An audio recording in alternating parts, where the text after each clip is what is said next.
and welcome to the 267 podcast. I am here with Joel and Mike, and we're going to talk about Illuminate. Hi, Mike. Hi. Hi, Joel. Hello. Hi. How are you doing today, guys? Pretty good, yeah. All the better. This is your first time in the office, you say? This is the first time in the office, yeah. What do you think on the big chair? I saved it from Skip. Really? Yeah. You stole it? No, Skip has laws on it. Once it's in Skip, it's really? going. Fair enough. Yeah, that's good. I like it. Comfy? Yeah. Am I right framing? I've come forwards again. No, you Tasha keeps telling me off. Yeah. I need to sit in the corner. He needs to sit in Like, shot. I don't care too much about what Mike has to say. But I do really care, so about I it. keep coming forwards. That's okay. Yeah, that's good. I quite like Tasha's being quite directive. She's very good at that. It amuses you, doesn't it? It's sort of half between a sort of head teacher and a dog trader. No! She's like... Buddy, it's dance teaching. It's teaching dance. I don't What, to get Joel to get his butt in the corner? I don't That's get where a it head comes teacher. from. It's director. It's director training. It's dance teaching. Come on, Okay. girls. Everybody come into the room. Everybody in your plie position. This is where You it know that comes from. position? I know You do that Cleo, yeah, position? I do. Yeah. My part of beret. This amused me at breakfast on Wednesday. I went to everyone, can everyone come and stand here by the banister? And Mike walked past me and went, just looked at me. And I just looked him up and down and went, go on then, bunny. I will confess, Come I'm on. not great at being told what to do. It's because you're the director of the I don't- charity. I'm just You're genuinely you're the involved. director of creative be- content. In fairness to me, and to you, to be honest, What you about do me? say to me, Can't you be fair to me as well? I feel left out. I'll be fair to you. Thank you. I'll be fair to you. You do tell me you're the boss Absolutely. with the tech. This is. But he says you're the With the boss. tech. He I'm does. well out of my comfort zone. I'm Okay. just letting you do this.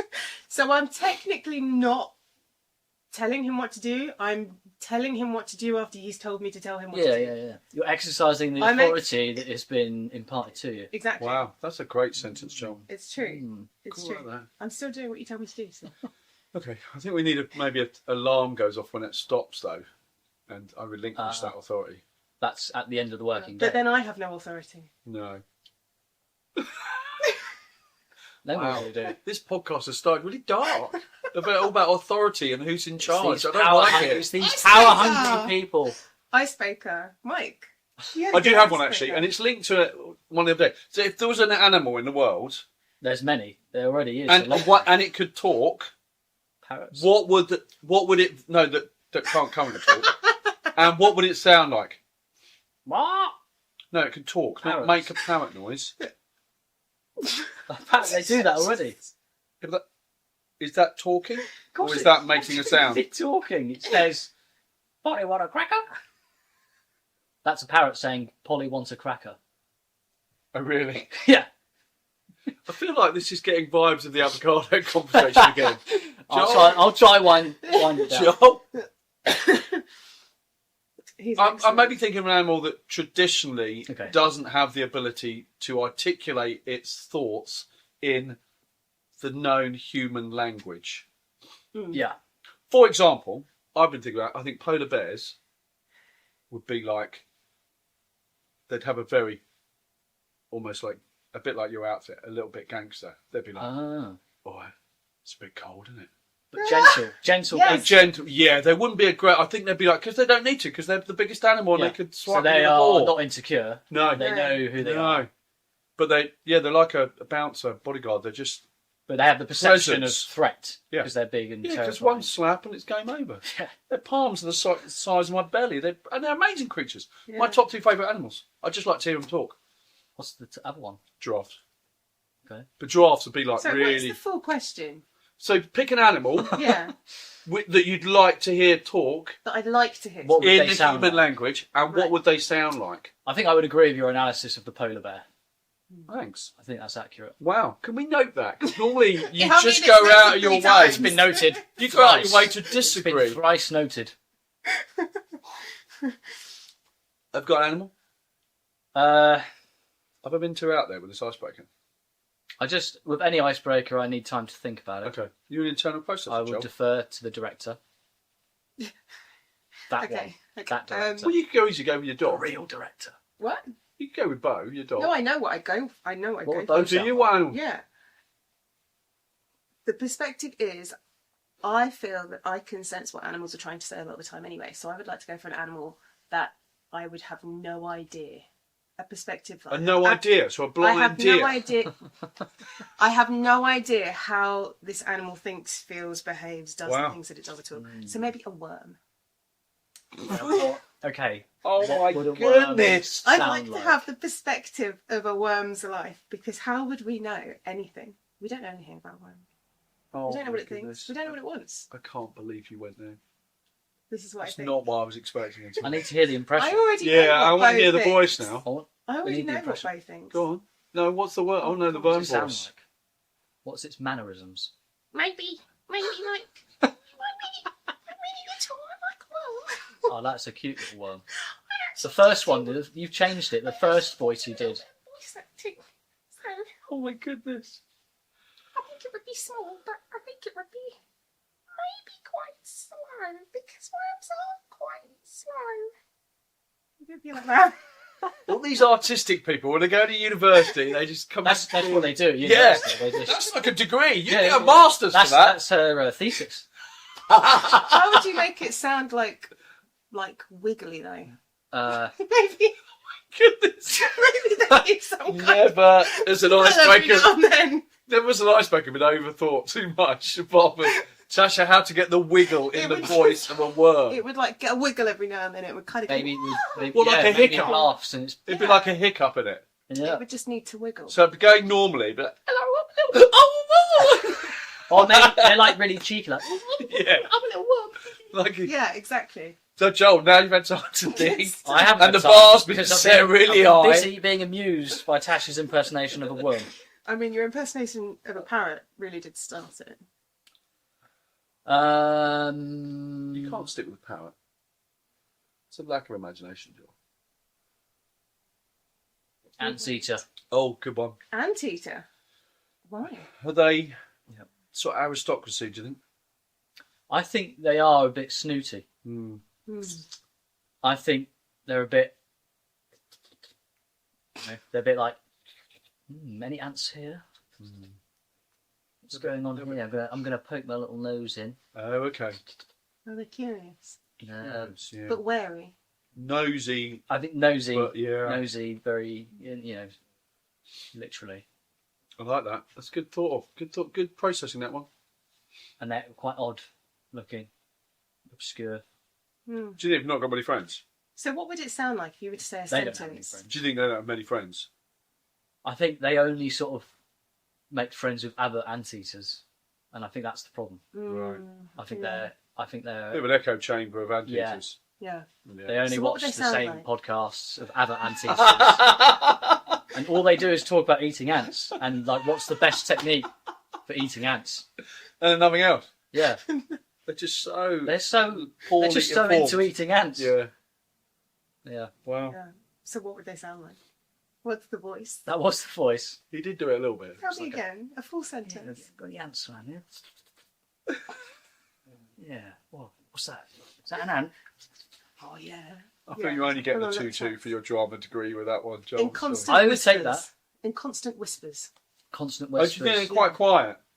Yeah. Almost a bit Secretive. secretive, yeah. Secretive, suspicious. Mm. You know, what are they up to? Mm. Eating all those ants. Yeah. Wow. Well, that was fabulous. Honestly, I feel utterly enlightened by our icebreaker today. Consider the ice broken. Yeah. I wouldn't use the word enlightened, but okay. No, genuinely enlightened. Yeah.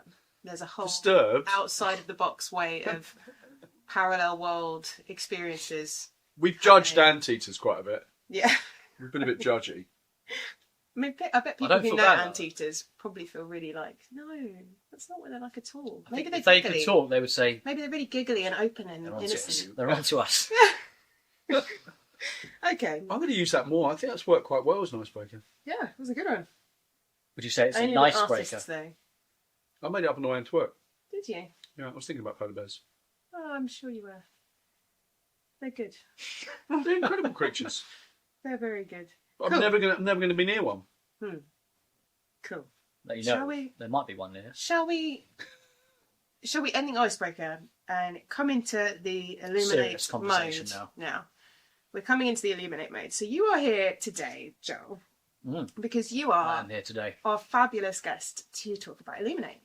And because you filmed the event last year, I did. you edited it and therefore experienced it. How many times would you say?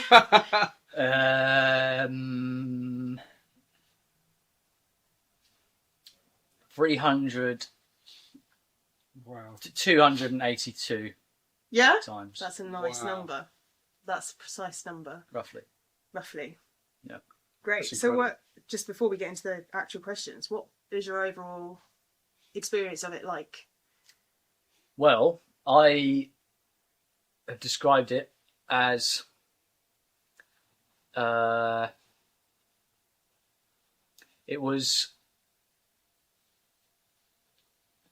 it was really easy to capture and present it in the way that I did because of all of the crazy ideas that Mike and whoever else was involved did to put it all together. So yeah, I was just running around like a madman, capturing everything. It did make it a bit harder because there were so many things to capture. Yeah. Yeah. But it was fun, and it flew by. Yeah. Yeah. Amazing. So, Can I ask a question? yeah. No. Of that 282 times, was there one bit that's sort of been burned that you think that was quite a... Either from a videographer's point of view, you think, I'm glad I caught that, or from what you saw, that was an impactful moment? Was it something that stood out? Or a couple of things? I think one that comes to mind just more visually is was it the doves, wasn't it? Oh, the 10,000 doves, yeah. And I was able to get cool spirally shots on my handheld stabilizer. Yeah. So for those tuning in who don't know, Illuminate Cathedral, the event last year, is an event where hundreds of young people, youth, come into the cathedral, and there were loads of setups in place to entertain and lots of activities and lots of food, and there was this huge art installation in the middle of the cathedral, which is what Joel is talking about. with Yeah, they weren't doves. real doves. No, they were paper doves. weren't Paper they? doves. There were hundreds of them. Yeah, I didn't count them, but I don't know how many there were. About between 8 It's and beautiful. 10,000, I reckon. 10,000. Between 8 and 10,000, because people could go in the month before and write one. So we had one up there. That's really cool. So what was it? What did you? It was an art installation to celebrate peace. It done the Yeah. tours of the cathedral, and you could go in the month before and fill in one of these particular doves, and then in the week before it would get added to the installation. That's a lot more doves than I thought there were. Yeah, I think it's because they were. Have they still got the moon in there now? The moon goes today, I think, or tomorrow. Oh, shame I never saw it. Yeah, I saw pictures. Yeah. Yeah, It looked like a moon. Maybe it'll be in there today when we go it in. might be the same. What will it? So So, gone by the time this podcast comes out. yeah. So what do you think were some of the unique successes with the event? Well, when I was filming it, it's just basically, it took me back to my times growing up in a church and going to these kinds of events, big, exciting events where you're meeting other people. And it reminded me, it was a helpful reminder as well, reminded me of the importance of these events to bring people together, to create an atmosphere of excitement, of intrigue, something that you can remember, something that you can rally around, an excuse to bring your friends to something, especially if you're in a Christian group, to get together, do something fun together, that you'll form those memories together that you can take with you. Yeah, it You reminded felt like me you of that. saw that happening. Yeah.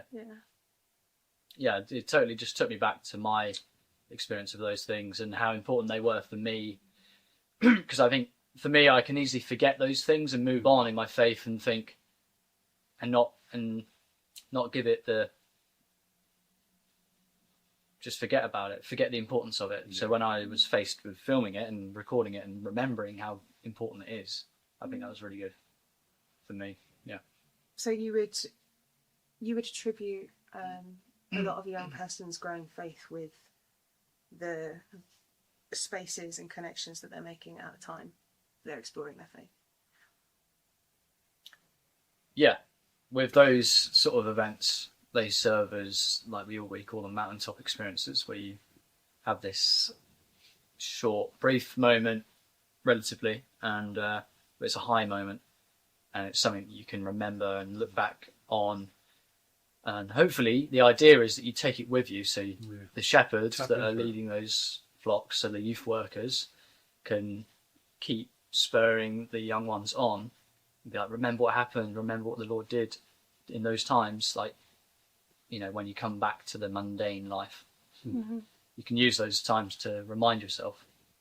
Yeah, which is a big thing. I think it's been highlighted to me recently, the theme of remembering in the Hebrew, if I can remember this correctly, is zor kor, which means to remember, but also to bring to mind.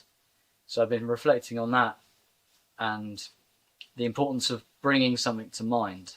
It's all through the scriptures. You know, remember the laws, the commandments, the statutes, the precepts. Remember the Sabbath. It's not just remembering passively, but bringing something to mind. It's like living through that memory. So like I can live in my normal day-to-day life through that memory that I'm seeing through that as a lens from that event that happened and God did something cool in my life, something big and important. I like that. I like memories as a lens. Yeah. Mm. Yeah. It becomes an ongoing sort of benefit, doesn't it? Yeah, it's like it's being relived. Yeah. It's like it's not just something in the past that you're just sort of remembering.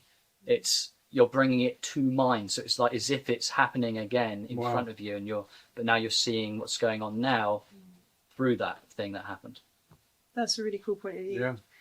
Now, unfortunately, I wasn't actually at the event last year, so I can't answer this question, but you were there, weren't you? So what do you think were some of the unique successes? I was there.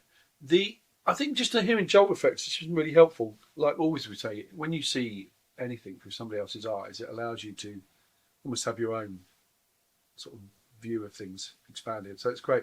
I think you were saying about the youth group almost like coming to it.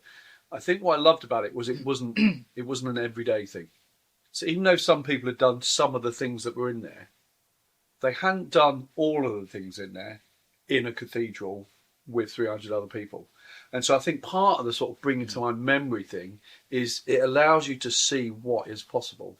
So if you were in a youth group of only one or two, you then have that lens, to use your vernacular, to say, actually, God is bigger than my one or two youth group.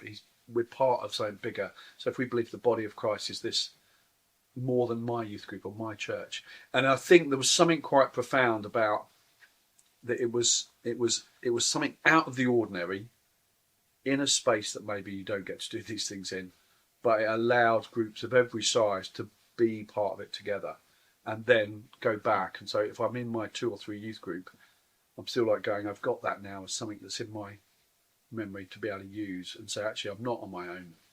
My faith isn't just my walk. I'm part of something with it. And I think that for me, because we said, I think there was 38 youth groups represented.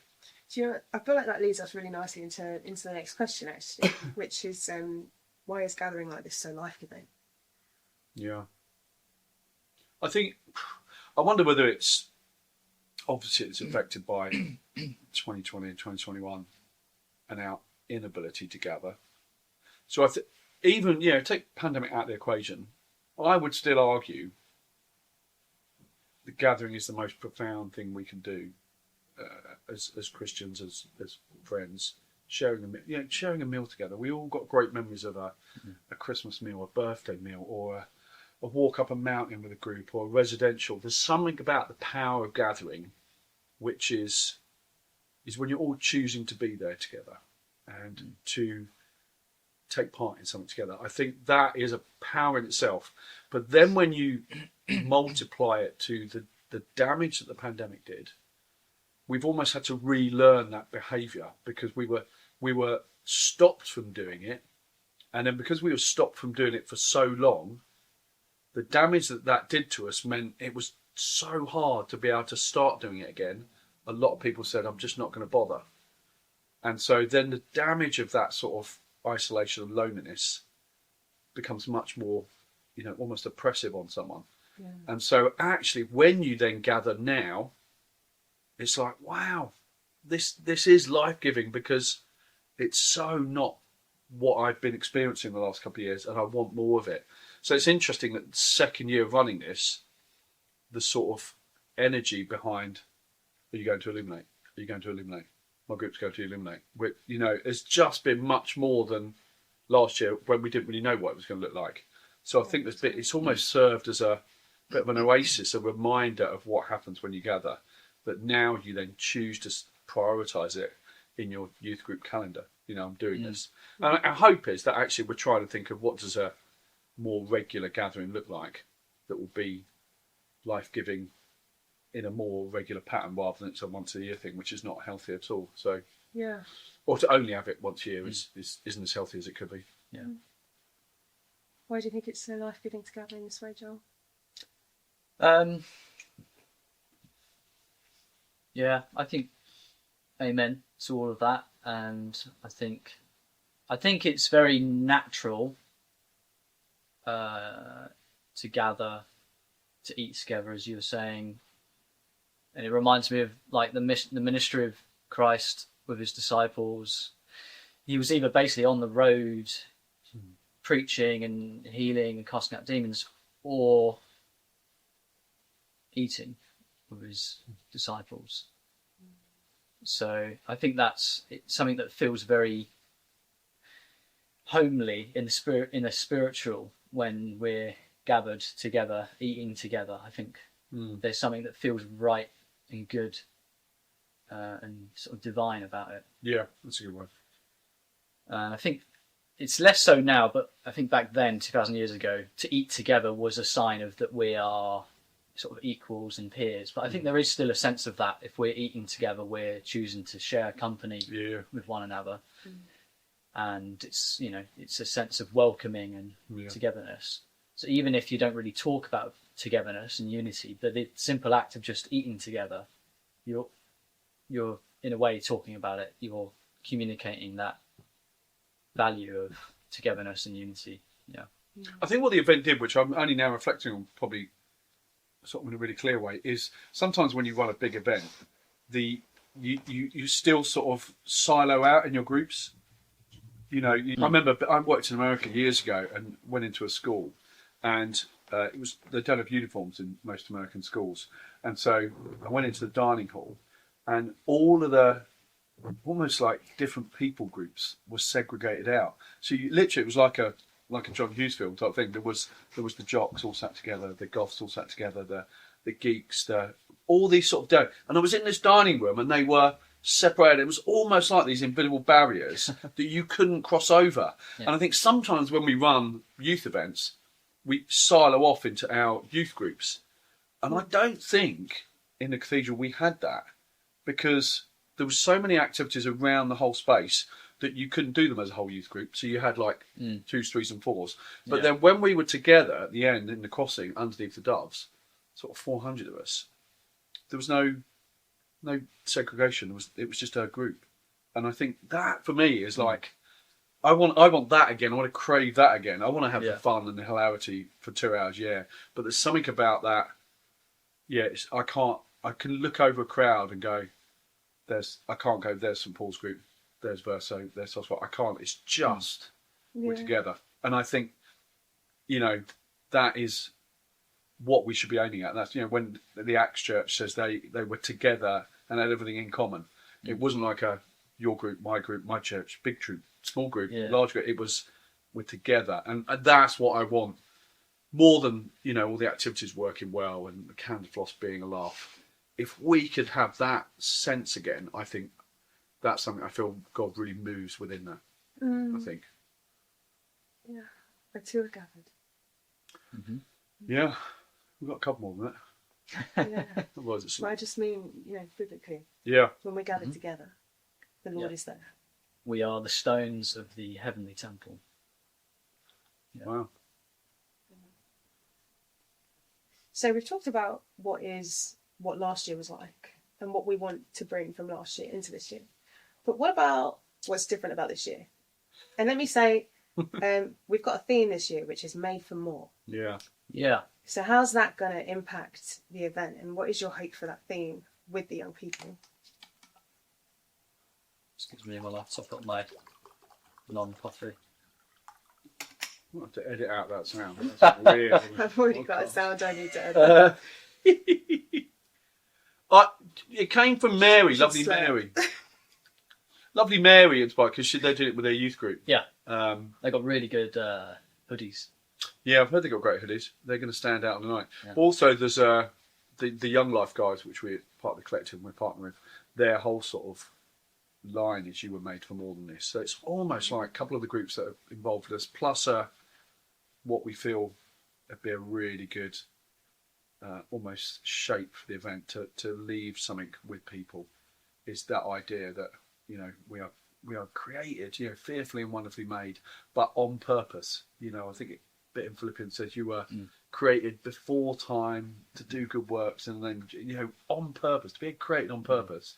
So many of us maybe sometimes feel like we're not worth it. We're an accident. We're, for whatever reason, to actually be able to say to young people and leaders and adults, anyone, you're made on purpose. You're made for more than the world might tell you or yourself might tell you when you're on a bad day. We're made for more. It'd be great to have that just threaded through everything. Yeah. And I think there's a song that is it Bethel or Jesus Culture? They've just brought out one which the first line I think is, "When I know He is, I know who I am." And that idea that actually our identity is shaped around the way God looks at us, which I think is, man, we all need that. Yeah. And I know for me, part of knowing that I'm made for more is about having gathered. It's about having been around people who can affirm the idea that I was made by God. I find that if I spend too much time alone, I can lose a sense of momentum. Actually, there's something about coming together regularly, almost like just like having a shower, like like maintaining my like what's a more casual way of saying Christian engagement? Just gathering with brothers and sisters. It's like church, isn't it? It's like, you know, yeah, but it's not church in the typical sense of like a Sunday that it's become. No, it's church as in. Well, it's community, isn't it? It's Christian community. Yeah, Christian community. I find that when I spend time in Christian community, it propels me into a better sense of myself. It gives me momentum in the world. I like that. I think also, what does it say to people that look on? I think that's always my curiosity. You know, what would someone who maybe didn't have a faith, when they viewed something like what we did and what we're going to do again, what would they see? I don't know. Yeah, what do you think people would see? Would they just see it as a good thing? Oh, it's a good thing. Well, I think the idea of filling a cathedral with like an inflatable dodgeball arena and lots of activities like that, I think it's just that juxtaposition of the sort of old, stale view of religious buildings. Yeah. Being shattered by a dodgeball room. By Mike and his crazy tribe. Yeah, so what do we have? We've got the dodgeball court, we've got... No, we haven't got the dodgeball yet. Oh no, what have we got? It's very exciting. We have got... Are we it's telling bigger. everything? We're not leaving anything as a bit of a surprise? Spoilers. Yeah, no. Do you want to leave some spoilers? Or do we want the whole thing to tell people? You want the whole I don't think we caboodle? should leave spoilers. But, no, I don't think we should leave anything covered up. I think we should tell people what's happening. But it will still be amazing when you walk in. Yeah, I think that... So where the dodgeball arena was, yeah, we got an inflatable assault course that runs down the length of the nave. So it's still just as crazy. So just as crazy. What we're trying to think about, the dodgeball arena was great, but you had 8 people at a time, and there was a little bit of a queuing thing that went on. So we thought, actually, the assault course is like, you know, only 2 people at a time, but once they're gone, the next one. So we can have some competitions on it, like timing ones. We might have a thing where you've got to carry a cup and a ball, Got to get Oh, to yeah. team ones, things like that. Nice. Then at the end of it, in a little bit of space, is the total wipeout sweeper thing. You know, where you have 6 people and it's got a low bar and a high bar, and you've got to jump and duck. So you can go on with your mates and have a bit of, and the plan is that we're going to stick a leader there, and everyone that is the last man standing, we write their name up. Yes. And then near the end of the evening, we gather all the last people standing. And they do a showdown. Even after a few rounds, like semi-finals, and then we'll have some sort of amazing merch for the last person standing of the entire event. Got fun. Things that are returning are Silent Disco, but it's going to have its own gazebo this year with lights and stuff like that. The Scale Electrics guys coming back, so that was really popular, particularly with some of the younger guys. Photo booths coming back, so you can have a physical memory with your mates. We've got a cafe being put under the rose window, tuck shop. One of the big new things, a couple of new things, a glow-in-the-dark crazy golf course is going to be set up around the top end of the cathedral. Can we have a leaders competition? I would love to do that. It'd be quite fun. And the hope is that we can get lots of people through it quite quick as well. So I've asked them to bring extra clubs so we can keep going. The step team are going to be running a called Prayer Zone. We have some art stuff. Candy Floss is coming back. We've got some buskers this year from one of the churches. And then the big thing down at the west entrance, we're having a climbing wall being delivered, like a proper outdoor 4-sided climbing wall. So you'll be able to try outdoors. Yeah, we chose to do it outdoors. A couple of reasons. One, it's just so big, and being able to anchor it on a floor, it's just quite trickier to do that in the cathedral. And then we wanted to use that great space because we're a little bit later in the year. We're hoping the weather's going to be kind. And it's the sort of arrival when you get dropped off in the car, you get to see it and just get a little bit of energy. And so it should be fun. So we're looking for young people to have just the best time. Yes, it's a memory maker thing. It's do you remember that night? Do you remember when we went to Illuminate and we had a race up the wall? Pretty all out in a cathedral. Yeah. Do you remember when, my youth group member won the Total Wild Hat out of 400 kids? Do you remember that friend that I hadn't seen for 3 years, and we sat down and we made a bit of art together? That sort of memory thing in a 1,000-year-old building that, the Dean used to call a thin space, because it's for 1,000 years people have prayed and worshipped and preached in that building. That is saturated with the Spirit of God. Yes. And what do you think is the relevance? Because these kind of activities don't typically lend themselves to the idea of a cathedral. So why are we choosing to do an event like this in that space? It's a great question. I think we're removing the fact that it's a structure, a building, and we're saying it's a place where for a millennia people have gathered. And they gather under the name of Jesus.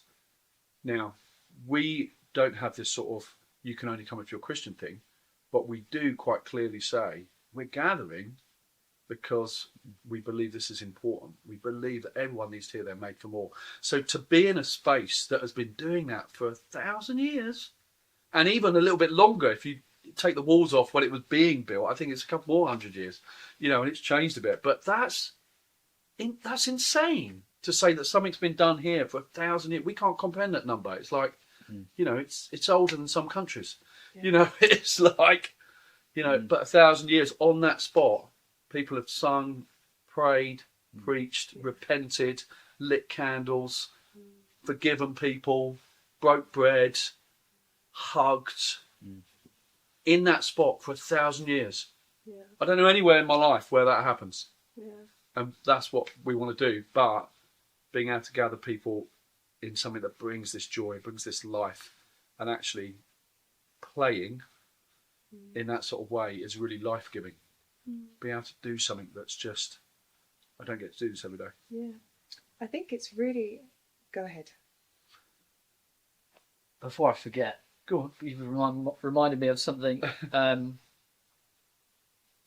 It's like when you were saying when we're gathered together, we're being reminded that we aren't alone. And I think a really good thing of being in a place like that, in a 1,000-year-old cathedral, is that you're doing the same thing but through the dimension of time. Yeah. So rather than just in space, we're also recognising we're part of the cloud of witnesses Yeah. that are joined with us when we worship throughout time. So it just adds another whole Yeah. sort of Well, that's that Christopher bringing Nolan to mind dimension again, isn't it? to- Bringing to mind that, you know, Yeah. those saints that that we're together with them now Yeah. in Christ. St Albans is in the building. Yeah. Yeah. What were you going to say? What was I going to say? I think I think there are a lot of narratives about the church, and I think it's really beautiful that the cathedral would say yes to this event. I think that would mean a lot to a lot of young people. Yeah. I think it rewrites a narrative and kind of abolishes that stigma of, you know, the boring church. You know, Well, it's just for adults. yeah, kind it's of just thing. for adults, or it's really serious, or you've got Yeah. to be quiet and you've got to kind of not be seen if you're too Yeah. young. You know, Yeah. take your child away because they're crying in church, and you know, that kind of, I don't know, that kind of thing. But that I think that's that hard balance that we don't get right as church, is that you want to hold this awe that is to create a God, Yeah, sure.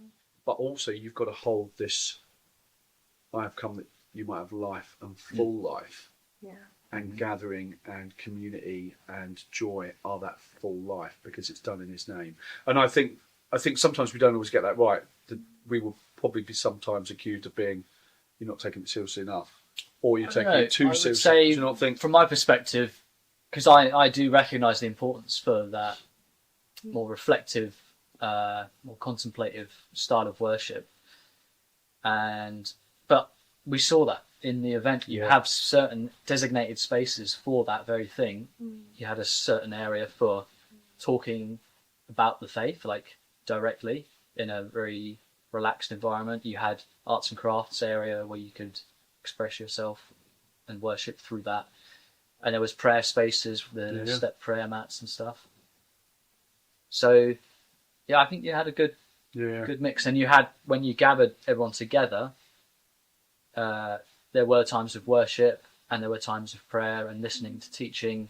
You know, those are also times of taking it seriously, taking things seriously. Yeah, I'd say. I wonder whether there's a perception there, isn't it, that we might look at the outside of the cathedral, if we didn't have a faith, we'd never been there, and we'd have a perception of it, of what religion looked like or what faith looked like.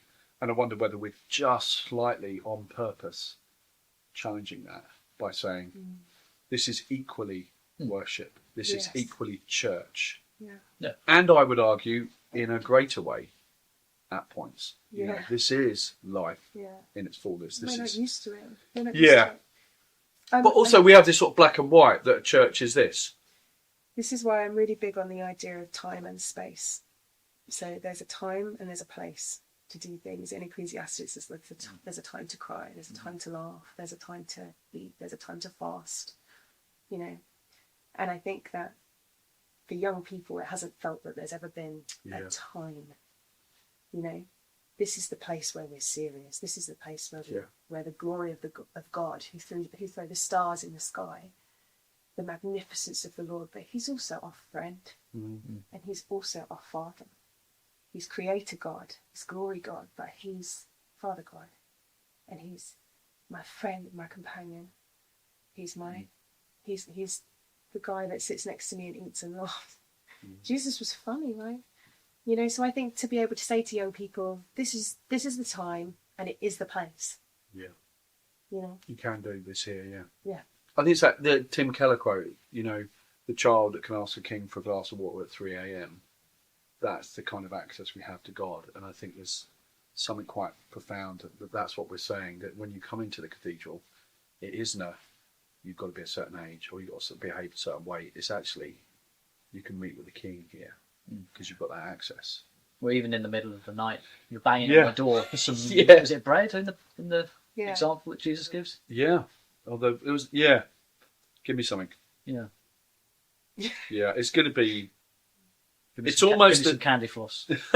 It's almost the things you don't plan are equally as profound and joy giving as things you do.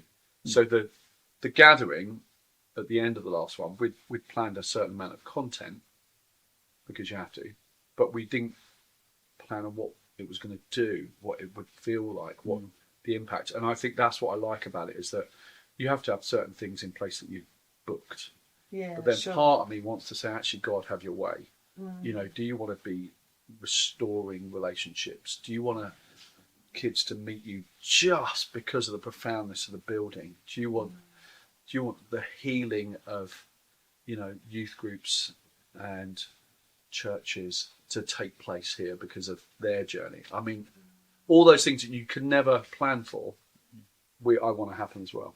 Yeah.